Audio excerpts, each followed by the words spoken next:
ओम शांति। 3 अक्टूबर 2022 के ईश्वरीय महावाक्य।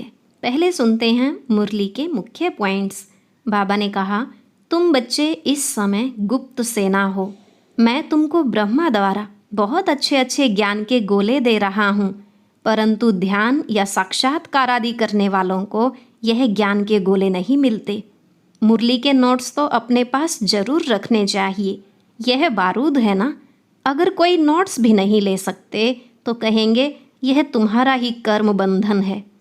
वह सेना मेहनत करती है राजा रानी के लिए, और तुम अपने लिए ही माया पर जीत पहन 21 जन्मों की बादशाही लेते हो। फिर बाबा ने कहा, लाडले बच्चों, मैं तुमको क्यों नहीं याद करूँगा। ऐसे सिकिलधे बच्चे तो याद आएंगे ना, परंतु अनुभव कहता है बच्चे बाप को भूल जाते हैं। अपने को सजनी समझने की बजाय तुम बच्चा समझो तो जास्ती ताकत मिलेगी, क्योंकि सजनी फिर भी हाफ पार्टनर होती है। आगे बाबा ने कहा, हमको ज्ञानी तु आत्मा बड़े प्रिय हैं। जो सारा दिन बाबा बाबा करते रहेंगे उनको तो ज्ञानी कहेंगे ना। तुम्हें शंख ध्वनि कर मनुष्यों को ये बताना है कि अभी फिर से गीता का पार्ट बज रहा है और हेवनली डीटी किंगडम स्थापन हो रही है। लास्ट में बाबा ने कहा, मैं तुमको 21 जन्मों की बादशाही दे रहा हूँ, तो क्यों नहीं सब कुछ ट्रांसफ़र कर देना चाहिए। बाबा की सर्विस में लग जाने से तुम कभी भूखे नहीं मरेंगे। जितना जो अच्छी तरह धारण कर आप समान बनाते रहेंगे उनको बहुत खुशी रहेगी और बाबा भी इनाम देंगे। अब सुनते हैं महावाक्यों को विस्तार से। बाबा ने कहा, मीठे बच्चे, तुम हो रूहानी योद्धे। तुम्हें बाप से बहुत बड़े बड़े ज्ञान के गोले मिले हैं, जिनसे माया दुश्मन पर जीत पानी है। प्रश्न, किस राज को समझने से तुम बेफिक्र बादशाह बन गए हो। उत्तर, सारे ड्रामा के राज को समझने से बेफिक्र बादशाह बन गए। अभी तुम्हें पता है कि हम पुराना हिसाब किताब चुकतू करके 21 जन्मों के लिए ज्ञान योग से अपनी झोली भर रहे हैं। हम शिव बाबा के पोत्रे ब्रह्मा बाबा के बच्चे हैं, तो फिक्र किस बात की करें। गीत, तकदीर जगा कर आई हूँ। ओम शांति। बाप बैठ समझाते हैं, मेरे लाडले बच्चे, तुम गुप्त सेना हो और तुम बच्चों को ज्ञान का बारूद, बड़े बड़े ज्ञान के गोले मिल रहे हैं। तुम जानते हो यह वही गीता का एपिसोड अर्थात वही ड्रामा का पार्ट फिर से बज रहा है। एक गीता शास्त्र ही है जिसका महाभारत लड़ाई से कनेक्शन है। तुम बच्चे गुप्त सेना हो। जैसे वो लोग प्रैक्टिस कर रहे हैं गोले रिफाइन हो जाएं, वैसे शिव बाबा भी कहते हैं ब्रह्मा द्वारा तुमको बहुत अच्छे अच्छे ज्ञान के गोले दे रहा हूँ, तो तुम मनुष्यों को अच्छी तरह से शंख ध्वनि करो कि गीता का पार्ट फिर से बज रहा है और हेवनली डीटी किंगडम स्थापन हो रही है। तुम बच्चे अपने लिए राजाई स्थापन कर रहे हो। वह सेना मेहनत करती है राजा रानी के लिए। तुम अपने लिए ही माया पर जीत पहन 21 जन्मों की बादशाही लेते हो, 5000 वर्ष पहले मुआफिक। यह तो तुम्हारी बुद्धि में है कि बरोबर हम अपनी तकदीर बना रहे हैं। वह तो अल्पकाल के लिए बड़ी तनख्वाह लेते हैं। यहाँ तुम हर एक अपने लिए 21 जन्मों की प्रारब्ध बनाते हो। तुम मम्मा बाबा से भी ऊंच जा सकते हो, परंतु विवेक कहता है मम्मा बाबा से ऊंच कोई जा नहीं सकता है। भल सूर्य चांद को ग्रहण लगता है, परंतु टूट नहीं सकते। सितारे तो टूट पड़ते हैं। बाबा कहते हैं, मेरे लाडले बच्चे, मैं तुम बच्चों को क्यों नहीं याद करूँगा। ऐसे सिकिलधे बच्चे क्यों नहीं याद आएंगे। परंतु अनुभव कहता है बच्चे बाप को याद करना भूल जाते हैं। अपने को सजनी समझने से भी बच्चे समझेंगे तो जास्ती ताकत मिलेगी, क्योंकि सजनी तो हाफ पार्टनर है साजन के साथ। बच्चे तो बाप के फुल वारिस हो जाते हैं। इसलिए बाबा कहते हैं कि हमको ज्ञानी तू आत्मा से प्यार है। ध्यानी को साक्षात्कार की इच्छा रहती है। जो सारा दिन बाबा बाबा करते रहेंगे उनको तो ज्ञानी कहेंगे। बाबा को ज्ञान का बहुत शौक है। अभी तुम्हें ज्ञान के गोले मिल रहे हैं, यह नई बात है ना।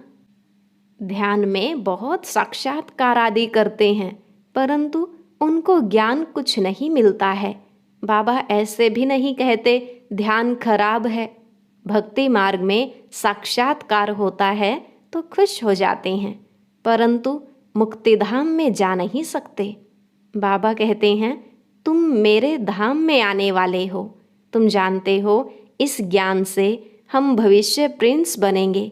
देवताएं यहाँ तो है नहीं जो इन आँखों से देखें, चित्र तो है ना। कृष्ण को तुम देखते हो, वहाँ प्रिंस प्रिंसेस की रास विलास होती है अथवा बाल लीला भी देखते हैं, परंतु महारानी कब बनेंगे, कब वह प्रिंस मिलेगा, वह तो पता ही नहीं है। बाबा साक्षात्कार कराते हैं कि निश्चय हो जाए कि हम भविष्य महारानी बन रहे हैं। ज्ञान से भी समझ सकते हैं कि वहाँ हमारी आत्मा और शरीर दोनों पवित्र होंगे। यह जो हम सो का मंत्र है वह अभी का है। शिव बाबा को याद करने से ताकत मिलती है। हाथ मताई का खेल दिखाते हैं, मुलहरा डालते थे तो माया उड़ जाती थी। बाबा खुद कहते हैं, हे लाडले बच्चे, भल सब कुछ काम काज करो, सिर्फ बुद्धि से बाप को याद करना है। तुम्हारा है एक परम धाम। वो लोग यात्रा पर जाते हैं तो बहुत फिरते रहते हैं। चारों ही धाम बुद्धि में होंगे। तुम्हारी बुद्धि में सिर्फ एक परम धाम है। कोई से पूछो तुम क्या चाहते हो, कहेंगे मुक्ति।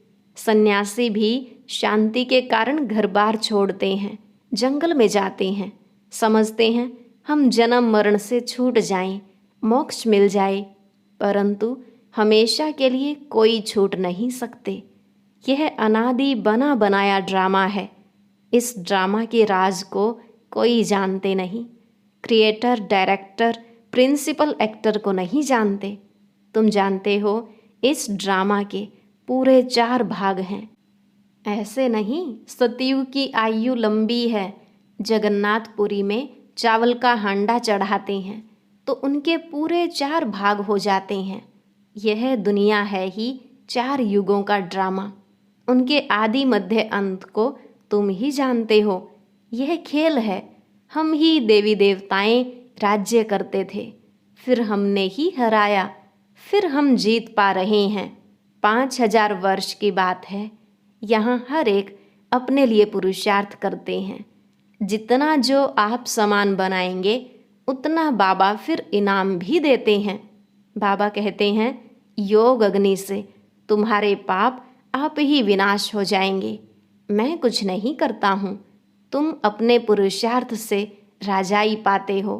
राजा जनक का मिसाल है ना। इनको कहा जाता है साक्षात्कार। तुम जानते हो हम जीवन मुक्ति में जाने के लिए पुरुषार्थ कर रहे हैं, जिसमें ज्ञान की दरकार है। मुक्ति में हमको ठहरना नहीं है, हमारा ऑल राउंड पार्ट है। जैसे रेल में तुम आते हो तो वाया अहमदाबाद करते हो ना, हमको भी जीवन मुक्ति में जाना है वाया मुक्ति। घड़ी घड़ी परमधाम को याद करो। उन स्कूलों में 5-6 घंटा पढ़ते हैं, यहाँ इतना नहीं पढ़ सकते। इसलिए कहा है कि 1 घड़ी आधी घड़ी, इसमें अमृत वेला अच्छा है। स्नान भी अमृत वेले किया जाता है। एक बार मुरली सुनकर फिर यह पॉइंट्स रिपीट करते रहो। टेप में मुरली भरी जाती है। भल तुम 15 दिन के बाद सुनेंगे तो भी सुनने से रिफ्रेश हो जाएंगे। कोई पॉइंट्स ध्यान में नहीं होगी तो झट ख्याल में आ जाएगा। मुरली के नोट्स अपने पास रखने अच्छे हैं। यह बारूद है ना। बहुत बच्चे तो नोट्स रखते हैं। जैसे बैरिस्टर, सर्जन लोग अपने पास भी बहुत किताब रखते हैं। जो बहुत किताब पढ़े होते हैं वह अच्छी दवाई देते हैं। कोई तो अच्छी रीति नोट्स भी लेते हैं, कोई नोट्स भी नहीं ले सकते। बाबा कहेंगे यह भी तुम्हारा कर्म बंधन है, वह भी उनके ही विकर्म है। तुम बच्चे जानते हो हमारी राजधानी स्थापन हो रही है। जैसे पहले अंग्रेज आए तो व्यापार के लिए, परंतु व्यापार करते करते देखा यह तो आपस में लड़ते झगड़ते हैं, तो क्यों ना हम अपना लश्कर बनाकर राज्य ले लेवें। तुम्हारे लिए तो बहुत सहज है, कोई को मारने करने की बात नहीं। तुम योग बल से राज्य भाग्य लेते हो। सतयुग में लक्ष्मी नारायण को राजाई कहाँ से मिले। कलयुग की रात पूरी हो, फिर सतयुग दिन होना है। दिन में राजाई, रात में धमचक्र। बाबा आते हैं तो हम धन के बन जाते हैं। कलयुग के बाद है सतयुग। अनेक धर्मों के बाद है एक धर्म।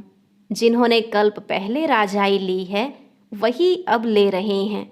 उनको कहा जाता है हेवनली डीटी किंगडम। अभी तो है हेल और निर्वाण धाम है ब्रह्मांड, जहाँ तुम अंडे मिसल रहते हो। तुम्हारी बुद्धि में सारे ब्रह्मांड और सृष्टि की नॉलेज है। कितनी सहज बात है। मुख्य है गीता की बात। गीता में भगवान का नाम बदल दिया है। यह है ज्ञान के गोले। एक बात को युक्ति से समझाओ। इस समय सब दुबन में फंसे हुए हैं। बाबा आकर दुबन से निकालने के लिए साधना कराते हैं। माया ने पंख तोड़ दिए हैं, उड़ नहीं सकते हैं। अभी सबको पवित्र बनकर वापस जाना है। तुम पुरुषार्थ कर रहे हो बाबा से फिर से राज्य भाग्य लेने। बाप समझाते हैं कि तुमको खुशी रहनी चाहिए। जो अच्छी तरह धारण कर आप समान बनाते रहेंगे उनको बहुत खुशी रहेगी। नंबर 1 जो पास होगा उनको ज़रूर खुशी होगी ना। गवर्नमेंट भी स्कॉलरशिप देती है। तुम्हारी भी माला बनी हुई है। 108 की भी माला होती है, 16,108 की भी होती है। एक बॉक्स बनाते हैं, उसमें डाल देते हैं। अब तुम समझ गए हो यह माला किसकी है। रुद्राक्ष की माला किसको कहा जाता है। पहले है ब्रह्मा की माला। बाप रचना रच रहे हैं ना। जो ब्रह्मा की दिल पर चढ़ते वही शिव बाबा की दिल पर चढ़ेंगे। यह है ब्रह्मा की माला। सब बच्चे हैं ना, तो पहले उनकी माला, फिर रुद्र माला बनती है, फिर जाकर विष्णु के गले में पिरोएंगे। यह हेवनली किंगडम अब स्थापन हो रही है। यह मनुष्य सृष्टि ही स्वर्ग और नर्क बनती है। स्वर्ग में गॉड और गॉडेज रहते हैं, उनको हेवन कहा जाता है। हेवन वाले ही फिर हेल में आते हैं, फिर हम हेल से हेवन में जाते हैं। माया पर जीत पाकर जगत जीत बनते हैं। तुम कहेंगे कि हमने यह पार्ट अनेक बार बजाया है। कोई कहे क्या सिर्फ तुम ही स्वर्ग देखेंगे, हम स्वर्ग नहीं देखेंगे। बोलो सब थोड़े ही वहाँ जा सकते हैं, इम्पॉसिबल है। हर एक अपना सतो रजो तमो में पार्ट बजाते हैं, यह कोई को पता नहीं है। तुम जानते हो कि हमारी राजाई स्थापन हो रही है। हम स्वर्ग के मालिक बन रहे हैं। ड्रामा तुमको अवश्य ही पुरुषार्थ कराएगा। ड्रामा में इनसे मुरली चलवा रहे हैं। पुरुषार्थ बिगर तुम रह नहीं सकेंगे, बैठ नहीं जाएंगे। कल्प पहले जैसे मुरली चलाई है वही ड्रामानुसार चलेगी। कितनी गुह्य बातें हैं। ड्रामा को रिपीट जरूर होना है। हम तो बेफिक्र बादशाह हैं। परमपिता परमात्मा शिव के पोत्रे हैं, उनको क्या परवाह रखी है। यह है राजयोग। बाबा कहते हैं अब पुराना हिसाब किताब खलास करो, इनसे बुद्धि योग हटा दो। फिर जितना ज्ञान योग से जमा करेंगे उतना तुम्हारी झोली 21 जन्मों के लिए भरती जाएगी। इसमें डरने की तो कोई बात नहीं है। बाबा तो देने वाला है। कहते हैं जो कुछ तुम्हारा है सो कुर्बान कर दो। यहाँ कोई महल तो नहीं बनाने हैं। इन पैसों से क्या करना पड़ता है, सिर्फ 3 पैर पृथ्वी के लेकर सेंटर खोल देते हैं। यह ज़बरदस्त यूनिवर्सिटी अथवा हॉस्पिटल है। वह हॉस्पिटल तो अनेक होती हैं, यह तो एक ही हॉस्पिटल है। जो रिलीजियस माइंडेड होंगे वह तो कहेंगे कि क्यों नहीं हम ऐसा हॉस्पिटल खोलें जो मनुष्य एवर हेल्दी बन जाएं। बाबा हेल्थ वेल्थ देते हैं, तो वह कहते हैं कि बाबा यह तुम्हारी चीज़ है, जिस भी काम में चाहो लगाओ। तो निश्चय कर पूरा फॉलो करना चाहिए ना। हर एक अपनी जाति को चढ़ाते हैं ना। तुम कहते हो हम ब्राह्मण हैं, तो फिर क्यों नहीं सब कुछ ट्रांसफ़र कर देना चाहिए। बाबा 21 जन्म की बादशाही देते हैं। बाबा की सर्विस में लग जाने से तुम कभी भूख नहीं मरेंगे। हमारा खर्चा कुछ है थोड़े ही, तुम सिर्फ पेट के लिए 2 रोटी खाते हो और क्या। मनुष्यों का तो खर्चा बहुत है, शादियों मुरादियों पर कितना खर्चा करते हैं। हमारा कुछ भी खर्चा नहीं है। तुम्हारी सगाई होती है शिव बाबा के साथ, खर्चा पाई का भी नहीं। सगाई कर हम बाबा के पास चले जाते हैं। यहाँ भी तुम बच्चों को सर्विस करनी है। तुमको अपना यादगार देख खुशी होगी। यह हमारे बाबा मम्मा का यादगार है और हम देवी देवताओं के भी यादगार हैं। मुख्य यादगार है ही 5-7। पहले मुख्य है शिव बाबा का यादगार। उस एक के ही अनेक नाम हैं। फिर है सूक्ष्म वतनवासी ब्रह्मा विष्णु शंकर के यादगार। फिर मनुष्य सृष्टि में संगम युगी जगत अम्बा जगत पिता और तुम शक्तियाँ बच्चे, और सतयुग में हैं लक्ष्मी नारायण। बस बाकी तो अनेक प्रकार के मंदिर बनाए हैं, उसमें कितना भटकना पड़ता है। तुम सब बातों से छूट जाते हो और कितना खुशी में रहते हो। ऐसी कोई यूनिवर्सिटी नहीं जहाँ मनुष्य से देवता बने। तुम्हारी है गॉडली स्टूडेंट लाइफ। तुम पास होकर ट्रांसफ़र हो जाएंगे। अच्छा, मीठे मीठे सिकिलधे बच्चों प्रति माता पिता बाप दादा का याद प्यार और गुड मॉर्निंग। रूहानी बाप की रूहानी बच्चों को नमस्ते। रूहानी बच्चों की रूहानी बाप दादा को नमस्ते नमस्ते, गुड मॉर्निंग, शुक्रिया बाबा, शुक्रिया। धारणा के लिए मुख्य सार। पहला पॉइंट, अमृत वेले मुरली सुनकर फिर पॉइंट रिपीट करनी है। मुरली के नोट्स जरूर लेने हैं। खुशी में रहने के लिए आप समान बनाने की सेवा करनी है। दूसरा, ब्रह्मा बाप की दिल पर चढ़ने के लिए ज्ञान योग में तीखा बनना है। नंबर 1 पास होकर स्कॉलरशिप लेनी है। आज का वरदान, ड्रामा में समस्याओं को खेल समझ एक्यूरेट पार्ट बजाने वाले हीरो पार्टधारी भव। ड्रामा में समस्याओं को खेल समझ एक्यूरेट पार्ट बजाने वाले हीरो पार्टधारी भव। बाबा ने कहा, हीरो पार्टधारी उसे कहा जाता जिसकी कोई भी एक्ट साधारण ना हो, हर पार्ट एक्यूरेट हो। कितनी भी समस्याएं हो, कैसी भी परिस्थितियां हो, किसी के भी अधीन नहीं। अधिकारी बन समस्याओं को ऐसे पार करें जैसे खेल खेल में पार कर रहे हैं। खेल में सदा खुशी रहती है, चाहे कैसा भी खेल हो। बाहर से रोने का भी पार्ट हो, लेकिन अंदर रहे कि यह सब बेहद का खेल है। खेल समझने से बड़ी समस्या भी हल्की बन जाएगी। स्लोगन, जो सदा प्रसन्न रहते हैं वही प्रशंसा के पात्र हैं।